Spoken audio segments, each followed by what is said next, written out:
কাল তো রবিবার ছিল, আমি বিকেলে একটু চোখের ডাক্তারের কাছে গেছিলাম। আমাদের বাড়ির একদম কাছেই একটা মোড় বাজার নতুন ওপেন হয়েছে। আমি না খুব একটা বেশি এইসব সুপার মার্কেট থেকে নিত্য প্রয়োজনীয় জিনিসগুলো কেনা পছন্দ করি না।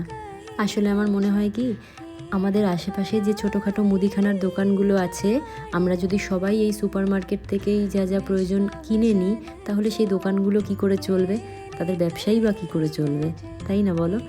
যে জিনিসটা আমি নর্মাল মুদিখানার দোকানে পাই না, তার জন্যই আমি শুধু এই সুপার মার্কেটগুলোতে যাই।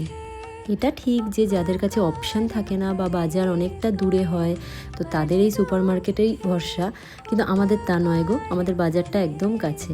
তাই আমি আমার প্রয়োজনীয় জিনিস প্রথমে নর্মাল যে ছোটোখাটো মুদিখানা দোকান আছে সেখানেই খুঁজি, না পেলে তখন এইসব সুপার মার্কেটগুলোতে যাই। ফেরার সময় দেখছি একটা দাদু অনেকগুলো ফ্রেশ ধনেপাতা নিয়ে বসে আছে, তো দাদুর থেকে একটু ধনেপাতাও কিনে নিয়েছি।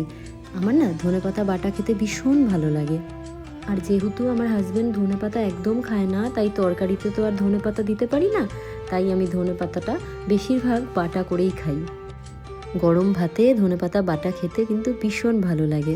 অন্যান্য দিন তো আর বাড়ি থাকি না সন্ধ্যেবেলা, রবিবারটাই থাকতে পারি, তাই সন্ধেবেলাটা প্রতি রবিবার চায়ের সাথে খাওয়ার জন্য না আমি কিছু একটা বানাই।